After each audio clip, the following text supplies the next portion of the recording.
Дордой Фуд логистикалык борбору Дордой дыйкан базарынын базасында 2017 жылы негизделген. Максаты айыл чарба продукцияларын экспорттоо жана импортталып келген жүктөргө ыңгайлуу шарттарды түзүп берүү.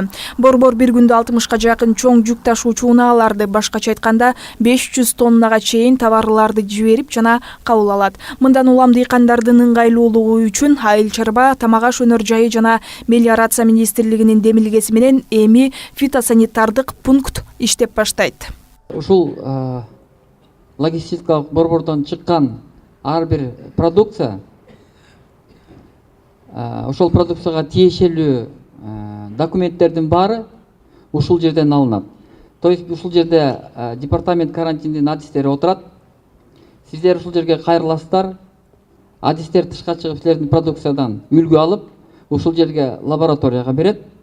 Лаборатория определенный бир убакта өзүнүн чечимин, заключениясын чыгарып, ошол адистер ушул жерде отурат, ушул жерден эле фитосанитардык сертификатты аласыздар.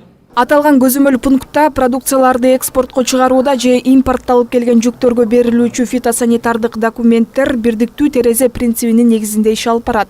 Айыл чарба, тамак аш өнөр жайы жана мелиорация министринин орун басарынын айтымында дал ушундай борборду Ош жана Таласта да ачуу мерчемделип, учурда имараты курулуп жатыптыр. Ал эми бул тапта бюджеттин эсебинен эл аралык эрежелерге төп келген көзөмөл пункттары Түп жана Кара Буура районунда элге кызмат көрсөтүүдө.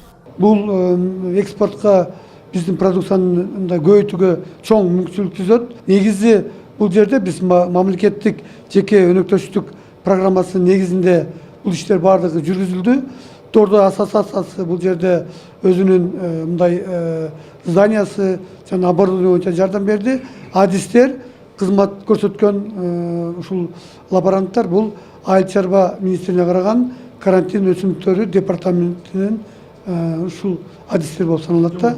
Лабораторияда экспортко чыга турган продукциялар 3 түрдүү экспертизадан өткөрүлөт. Учурда 4 кызматкер эмгектенген жайда бир күндө 10-15 экспертиза жүрүп, кандайдыр зыяндуу организмдердин бар жогун көзөмөлдөшөт. Белгилей кетсек, бүгүн Кыргызстандагы лабораториялардын саны ушуну менен 5ке жетти. Энтомология лабораториялык жүргүзөт экспертиза, болбосо жанагы курт кумурскаларды зыяндуу зыянкечтердин баардыгынын жоктугу ошо продукциядагычы. Анан сырткары ото чөптөр боюнча, ошондой эле фитогельминтология. Бул нематодолор боюнча 3 түрдөгү экспертиза жүргүзүлөт. Экспортко чыгуудагы продукциялардынчы. Ошо экспортко чыккан продукциялардын карантин организм барбы, жок экенин ошол лабораторияда аныктап, биз экспортко чыгып аткан продукцияларды мындай кармабай убагында тездетүү үчүн ачылган пункт болуп эсептелет да булчу. Буга чейин өлкөдө зыяндуу организмдердин 7 түрү катталган. Алар кайсы жерден табылса, ошол аймакка карантиндик зона коюлуп, андан соң анын очогун жок кылуу аракеттери көрүлөт. Ал эми бул лаборатория зыяндуу зоналарды табууга жардам бермекчи. Жайнагүл Талас кызы, Нурдан Карыпбеков, Пирамида.